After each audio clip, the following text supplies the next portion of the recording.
সরকারের প্রতিনিধির সঙ্গে বৈঠকে সমাধান না হওয়ায় আজ থেকে ফের আন্দোলনে নেমেছেন জাতীয় রাজস্ব বোর্ডের কর্মকর্তা কর্মচারীরা। এ নিয়ে আরো জানাতে যুক্ত হয়েছেন আতাউর নিয়ন। এনবিআর ঐক্য পরিষদের আজকের কর্মসূচি কি জানাবেন?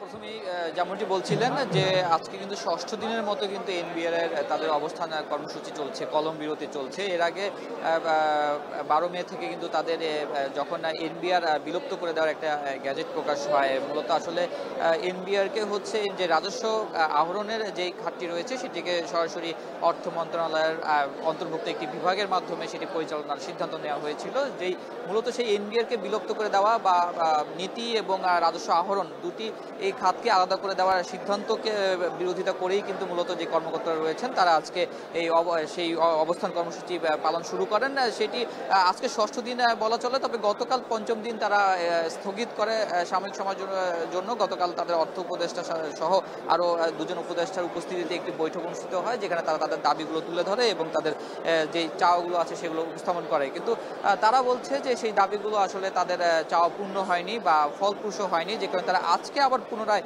সকাল থেকে যেই এনবিআর রয়েছে, জাতীয় রাজস্ব বোর্ডের যে প্রধান কার্যালয় রয়েছে শেরেবাংলা নগর, সেখানে অবস্থান করছেন এবং বিভিন্ন কর অঞ্চল থেকে যে ভ্যাট ট্যাক্স এবং কাস্টমসের যে কমিশনার রয়েছেন বা কমিশনার কর আহরণ অঞ্চলগুলো রয়েছে সেখানকার যে কর্মকর্তা কর্মচারীরা রয়েছে তারাও কিন্তু উপস্থিত হয়েছেন। আমরা দেখেছি সকাল থেকেই তারা আজকে সকাল 9টা থেকেই আসতে বিভিন্ন জায়গা থেকে তারা আসতে শুরু করে এবং আস্তে আস্তে তাদের অবস্থানে লোক সংখ্যা বাড়তে থাকে। তবে এখানে একটি বিষয় বলে রাখি যে এখানে মূলত আসলে যারা পলিসি করেন বা ট্যাক্স আহরণ করেন তাদের যেই অবস্থান রয়েছে, এর পাশাপাশি কিন্তু আমরা দেখেছি যে চতুর্থ বা তৃতীয় শ্রেণী বা নিম্ন শ্রেণীর যেই গ্রেডের যে কর্মচারী রয়েছে তারাও কিন্তু আসলে কর্মবিরতিতে রয়েছেন, তারাও কিন্তু আসলে কোনো কাজ করছেন না। সেখানে আসলে তাদের যেই অবস্থানটি রয়েছে যে তারা আসলে কেন অবস্থান করছে সেই জায়গাটা কিন্তু তারা পরিষ্কার করতে পারেননি। তো আজকে 12টার দিকে একটি প্রেস সংবাদ সম্মেলন হওয়ার কথা ছিল, সেটি হয়তো কিছুক্ষণের মধ্যে শুরু হবে। এরপরে তারা আসলে পরবর্তী যে কার্যক্রম রয়েছে সেই কার্যক্রম সম্পর্কে তারা অবহিত করবে যে তারা আসলে কি সিদ্ধান্ত নিয়েছে বা নতুন করে তাদের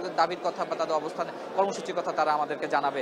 তো এই ছিল এনবিআর এর কলম বিরতির অবস্থান কর্মসূচির সর্বশেষ তথ্য। আতাউর নিয়ন যুক্ত ছিলেন আগারগাঁও থেকে।